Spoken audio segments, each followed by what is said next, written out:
Okay, well, I want to talk today about brokenness. That reading was Paul, and he was talking about his enlightenment experience, being caught up in a third heaven. You know, that's when he's on the road to Damascus and he came off off the horse and he saw. He talks about having that, and we call that a road to Damascus experience, when you have a big experience. That was his enlightenment experience. But he's also, in that little passage, which is why I wanted Michael to read it, admitting that there was a broken side to him as well. He says, therefore, in order to keep me from being conceited, I was given a thorn in my flesh, a messenger from Satan to torment me. 3 times I pleaded with the Lord to take it away from me. But he said to me, my grace is sufficient for you, for my power is made perfect in weakness. Now, last week we were talking about death and rebirth. You know, we often don't want to talk about death. And I was saying that last week. And in the same way, we don't want to talk about our brokenness. It's not something that we, want to come up in polite conversation. And incidentally, if you are interested in seeing or listening to last week's, if you look at the red cards on the little seats in front of you, it shows you where to get last week's talks and things like that. And the blue cards, if you want to be on a mailing list, just fill those in and you can just put them in the plate and we'll put you on a mailing list. So, Paul refers to his brokenness as, a thorn in the flesh. And actually, it's an expression we always talk about, when you talk about a thorn in the flesh, it is, something that continually upsets one, something he can't get rid of, and of which God says, my power is made perfect in weakness. We don't like to think of ourselves as being broken, that there's anything really wrong with us. We want to see ourselves as being perfect. But, that's not really the case. We know that deep down. We do try to put on our Sunday faces, and I'm sure you've all got your Sunday faces on here. But when we go out into the world, we like to have our Sunday faces on as if we're all okay. But really, that isn't the whole story. And in not admitting to our brokenness, we deny aspects of ourselves that might actually provide the healing that we're looking for in our lives. By not actually admitting to being broken, we actually avoid the very thing that could actually bring us healing. As, that famous Leonard Cohen song, Anthem, he says, forget your perfect offering. There's a crack in everything. And that's how the light gets in. It's in admitting to our brokenness that we find the wholeness that we're looking for. Now, kintsugi, another thing about brokenness, kintsugi is the Japanese art that embraces perfection and sees breakages as being part of an object's history. And rather than hiding the damage, kintsugi highlights it when it repairs the cracks with gold, creating a unique and beautiful piece. So there's another example where brokenness is used in that way. And it's an art form deeply rooted in Japanese philosophy of wabi-sabi, it's called, which values transcendence and transience and imperfection. And I think we're the same. Our brokenness, each of us, is part of our history. And we either try to hide it or we find the light that shines through the brokenness. My brokenness really is an emotional one. That's my history. My father died when I was 2. And my brother was 6 weeks when that happened. And I can remember my mother telling me years later that she was feeding, he was only 6 weeks, she was obviously feeding him. And she said that when my father died, the milk dried in her breasts. And, she wasn't able to feed anymore. And that was really symptomatic of what happened. It was almost as if in our family, there was an aspect of love that went out of our lives. The light went out at that particular point. And, it was, my mum did really well. We had birthdays and Christmases and things like that. I remember once hearing her crying downstairs, and I went down, I said, "What's the matter?" And she said, "Grown-up worries," which I thought was a great answer. It was grown-up worries. And so, what happened was I was sent away to school, typical English. Could you just turn me down a bit? I'm just booming a bit here in the room. I was sent away to school at the age, they do this in England, at the age of 9, I was sent away to school. It was a complete nightmare, I was like miles from home, and I was fat as well, and that didn't help. And, I can remember, I was bullied throughout that time, and it was just a nightmare experience. How one's brokenness develops is interesting. It was a nightmare experience, and I can remember I just, crying all the time. You just, bullying, all that sort of business, and that sort of stuff. And I can remember making a decision when I was about 12 that I'd had enough, and I wasn't going to cry anymore. And I actually just made that decision, and I stopped crying. And I developed this ability to read a room. I could read where the attention was going in the room. And I was sort of, realized when it was going to come in my direction, I was able to sort of, like a ball, bounce it off into another direction. And actually, I managed to handle my life. And it worked. And then I went, once you go away to school at the age of 9, you carry on going away to school. So I then went high school. I went away to school at the age of 13. And I sort of survived quite successfully at high school. I was like, I think I described myself, I wasn't as successful at everything. I was surly.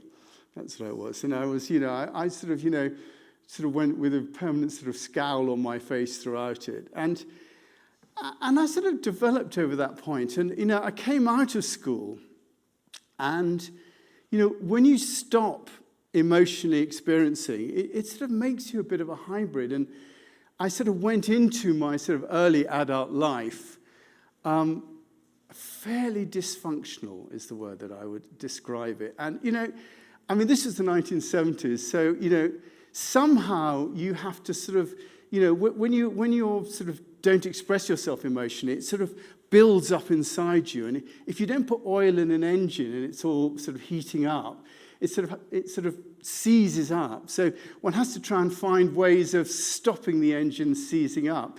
And of course, this is the 1970s, which I'm sure all of you here were through. And in the 1970s, we had sex, drugs, and rock and roll. And that's really the direction that I sort of moved into. But actually, all my emotional relationships were fundamentally dysfunctional. I was, it's quite clear that I wasn't really developing, relationships in the way that worked. I always remember going past sort of tramps, we call them in England. That's different in America, but gentlemen of the road, people sitting here begging at the side of the road. And I just knew that my life, would go in that direction if I didn't change things. It wasn't sustainable. I used to have to pay out money just to, keep myself going. And what transformed for me is when someone invited me to go to holiday in India. And I went off, and I didn't realize at the time, but it was a sort of 2-week trek. And it profoundly changed me, going off and trekking in the Himalayas. Now, I didn't think much had happened, but, when I came back, my mother told me that when she saw me getting off the plane wearing Indian clothes and claiming to be vegetarian, she knew that something had happened. And really, what had happened is that I suddenly sort of got the idea of spirituality. And I sort of sensed that this is where I could find some sort of healing and some sort of balance. And it worked. I actually found myself moving in that direction. We did, like everybody else, did courses and all that sort of business, and eventually sort of went into the ordained ministry. And I actually sort of, achieved a balance. I was still fundamentally dysfunctional, but I managed to sort of create a balance that didn't cost me too much. And it was only really when I met my wife, Heather, who sort of really taught me how to love, really. And that sort of healed things in a big way. And, I still don't cry. I occasionally in a film I'll seep out a tear, in some sort of ghastly emotional film. But really, I don't. My wife cries on my behalf, which I'm very grateful for her, all the time, which I'm very. But I know that brokenness is there. I know it's there. And actually, it's been my salvation on one level. Had I not had that, had my father not died and all that series, I'd have gone into the army or the military or something like that. I remember, my family was all military. And I remember, you always get taken. I was taken, there's this military academy, the equivalent of West Point in England is called Sandhurst. And I was taken to Sandhurst to a hunt ball. And there were all these beautiful girls there and these people in dashing military uniforms charging around the place. And it just looked so romantic and wonderful. And this person said to me, this is how they recruit you. They said, do you fancy joining us? Would you like to be a part of it? And I can distinctly remember a thought that I had, which is, I don't want to get shot. That was the main thought. I had that short. I said, no thanks. But actually, had this whole thing not happened, I'd have probably gone off in that direction and done something else. And really, it's brought me, to what I do at the moment. So my brokenness, in a sense, has facilitated my developing in a particular direction and enable me, to sort of move into a sort of new way. It's in my brokenness that a light definitely came into my life, a different light, which is why I'm here today. And it didn't take a long time to admit it, but in the end, I think it was a blessing. And yet, we do often hide that brokenness that all of us have. We all have our different brokennesses in different sorts of ways, but, we do want to hide it both from ourselves and from others. We don't want to be seen as being broken. We want to be seen as being perfect. Perfect is an interesting word. It comes from the Latin. We think it means without a flaw. That's what perfect supposedly means. But the etymology of the word, it comes from two Latin words, per, which means through or completely, and facere, which means to do. So perfect or perfectus in Latins means to do completely. So the true meaning of perfect is not without flaw, but the true meaning of perfect is complete. That's what it means, the word perfect. It means complete. Jesus says, be perfect, just as your heavenly Father is perfect, which really means be complete, be whole, just as your heavenly Father is whole. And so we're not being asked to be without flaws. We're asked to be whole with our flaws. To try to hide our flaws is really to try and present ourselves as who we really are not. It might seem, pretty obvious in that we like to put our best face forward in public, but that's not really who we are. The trouble is what we do is we drink our own Kool-Aid. We believe the face that we put forward in public. We convince ourselves that that face that we put on is who we really are. And then we try and convince everybody else of the same thing. And that can definitely cause problems. But to admit to our brokenness, to admit that there are bits of us that don't work as they work in others, is to bring a wholeness in our understanding of ourselves. And why don't we want to admit our flaws? Well, I think this applies both personally, admitting our flaws, and also corporately, admitting our flaws. Why we don't do it. The Tao Te Ching says, a great nation is like a great man. When he makes a mistake, he realizes it. Having realized it, he admits it. Having admitted it, he corrects it.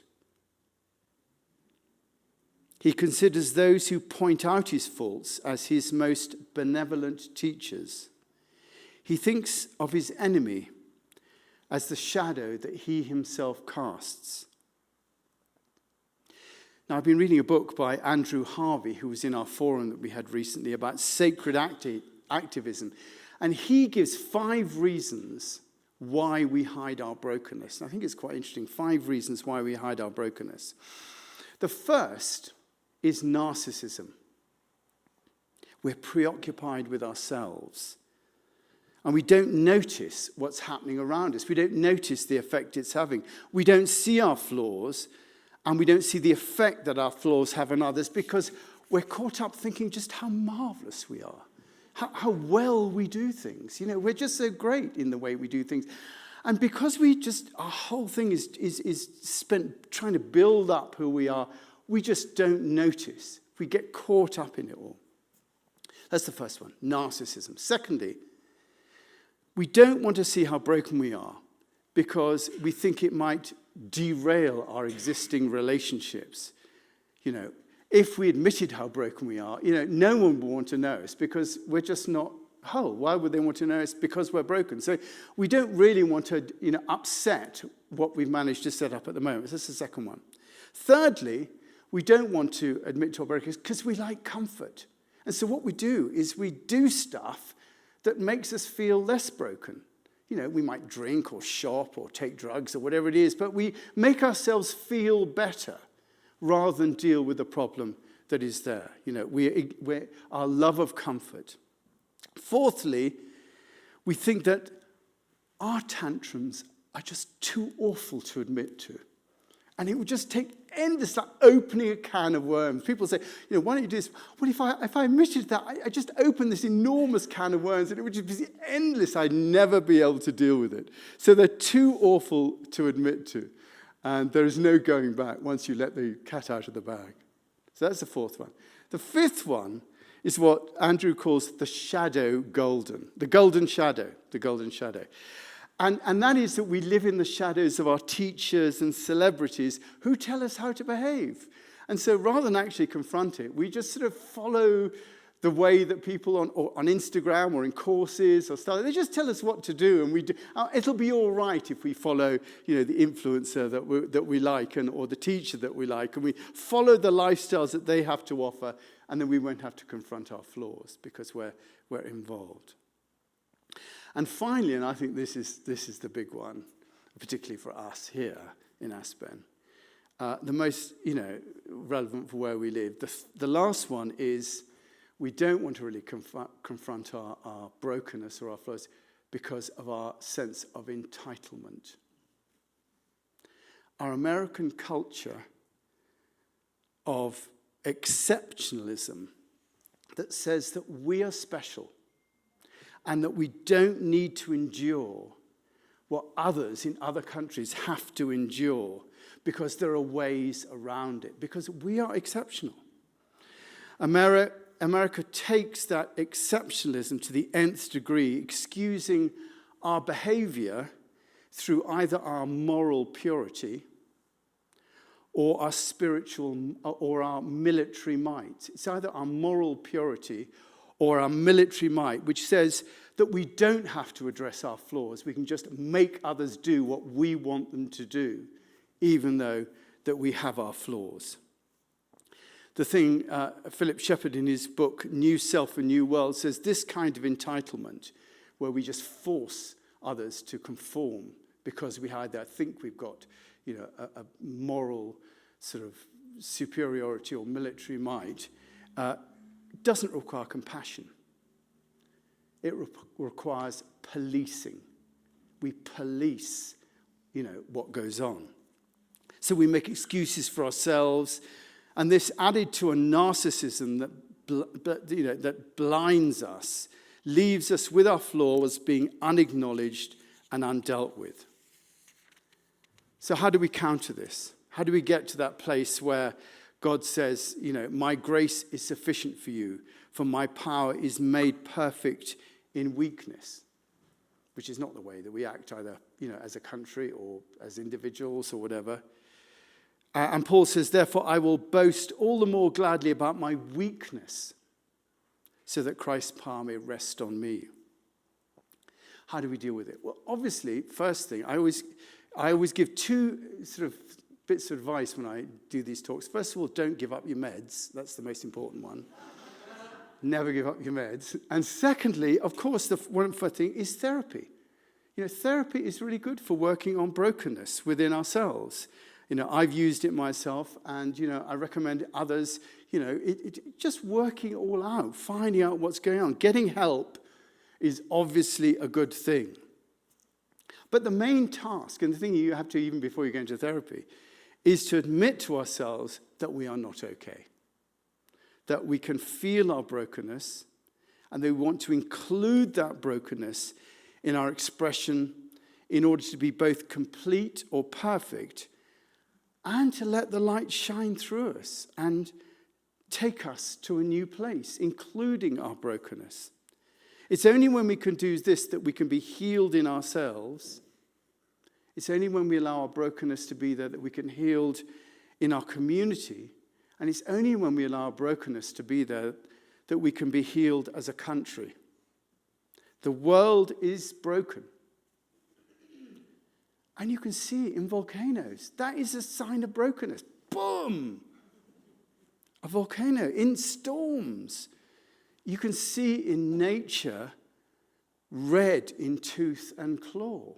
There's a brokenness there, and in the way that humanity expresses itself. And I think to try to pretend otherwise, that the world isn't broken, is madness. To claim the moral high ground from a place of hypocrisy is to invite a spectacular failure. And at some point, someone is going to say, the emperor is wearing no clothes. That will come. How soon that comes will dictate how soon we can deal with it, how soon we can deal with the flaws that have gone unacknowledged, both in ourselves, in our communities, and in our country. I feel myself lucky that, I've sort of had them pointed out to me sufficiently that, it's been part of my makeup. And I see myself, as a work in progress. Every day I trip up. More seriously sometimes than others. But every day I try and live into those flaws in a way that's healing, both for myself and those around me. And when things go wrong, I try to learn from them. But the trouble is that takes humility. Something that we talked about last week. Being willing to be of the humus, the Latin word for earth. That's where humility comes from. Being willing to be low, of the soil, like other men, not special or exceptional, admitting to mistakes and failure. And this is something that we Americans don't do well. Until we do that, we'll always be seen as more interested in our own self-aggrandizement than making a contribution to others.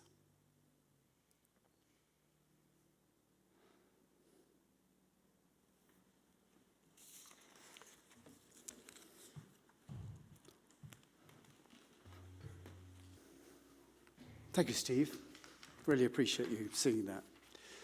Okay, well, we always have an opportunity for you to come back at me at what's been said, either disagree. I always say that I like to give out these ideas of the willingness to be wrong. Also, anything you'd like to share, ask a question, or contribute in any way. If you're watching online, you can text. There's a number there. Or we might have just a few moments of silence. It just depends as to how we go. So would anyone like to say anything?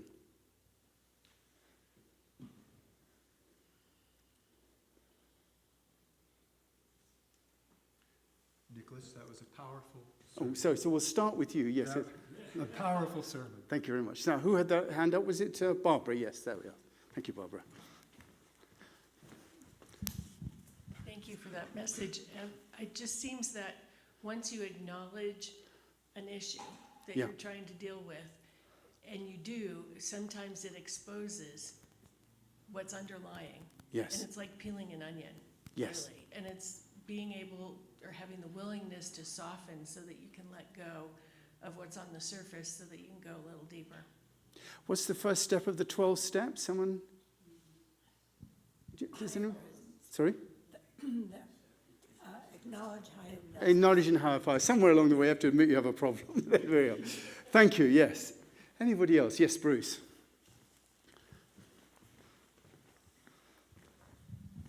I think that, as we work on our stuff, if you can find other people who, you kind of trust or feel safe with, and you start to sort of share things, it's surprising how many other people say, oh, me too, type of thing. So to a certain degree, there's a little bit of genius, as Gartha would say, and the boldness, the courage of sort of stepping up, because then things shift around you. And the truth of the matter is, if there are people that say, well, gee, no, I think you're a loser, we don't need those people to be in our sort of inner circle or our concentric circles of friendship and support. So I just think that statistically, most people are very compassionate and supportive. So look for that, and it'll help us all along. Thank you. That's great. Christine, yeah. I would just love to share that I had 2 mentors a while back in graduate school that said to us that all healing is applying love and attention to those places that hurt inside of us.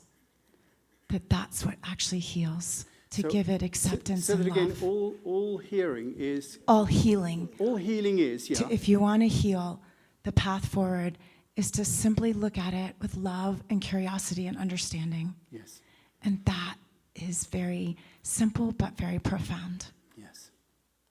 I love what you said about hearing the people inside you. That was lovely. I think you said that, didn't you? Yeah. Well, that's something that I've been taught by something called Internal Family Systems by Richard Schwartz, Yeah. Dick Schwartz, that allowing all aspects of self to come forward and seeing each aspect, each protector, each firefighter that wants to put out the flames of pain by whatever it is we do, not to feel, but to welcome that part and to say, why are you here?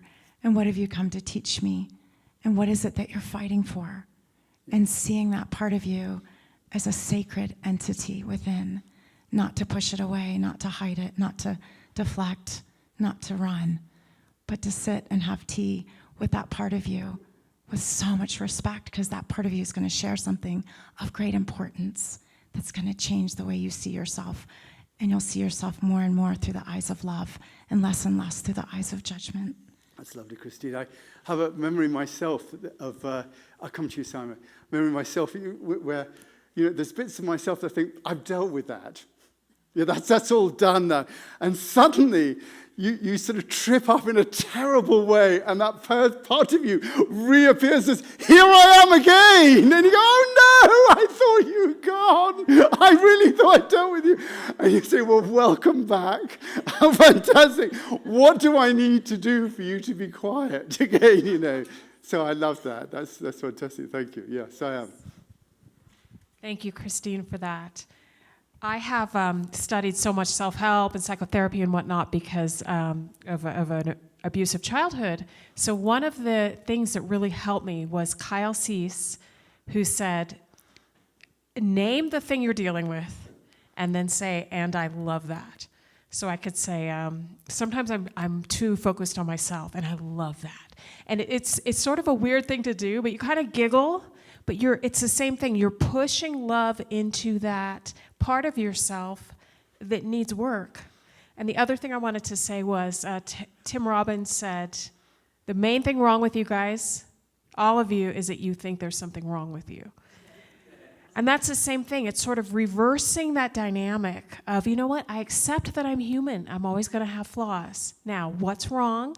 I love you. I love that. And let's work it out. Thank you, Sam. That's great. Yes, let's go to Jan and then to Randy. Thank you.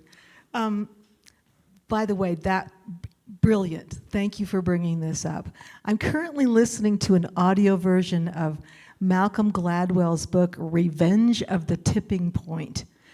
And it's brilliant.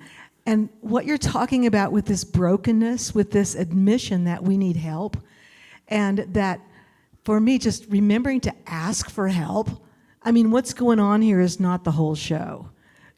Asking for help from, our allies in the unseen realms, to the point where as we're all doing that, it's so powerful that eventually there will be a tipping point where someone says the emperor has no clothes and things tip, And so it's like, even though we may be discouraged in the moment of what we're working on for ourselves, it's like as we're all doing that and supporting each other and having some good laughs along the way, we will reach that. I know that we will. And there's a great hallelujah in that tipping point.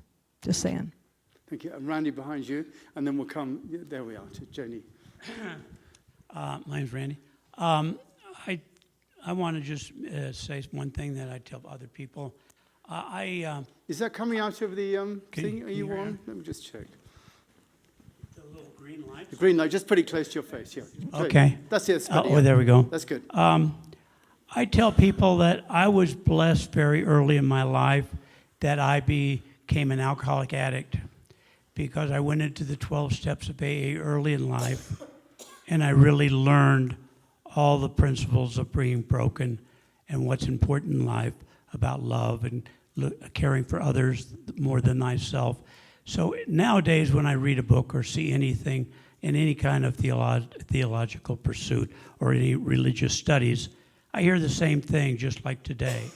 It's the same message and the same stuff, and I was lucky to learn it a long time ago. Thanks. Thank you, Randy. Appreciate that. Just going to take this round to Joni now.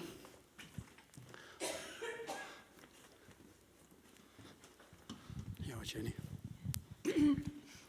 Thank you so much. This was just such a powerful morning together. And with the two things came to me that were so powerful from my own childhood and life growing up. And I lived with my grandmother in South Dakota, who was an amazing Christian woman. And thy grace is sufficient for thee was right there in the middle of our house. And I could just feel my little South Dakota grandma blessing and being here with us this morning. And then with the crack that lets in the light, I mean, that is just so powerful.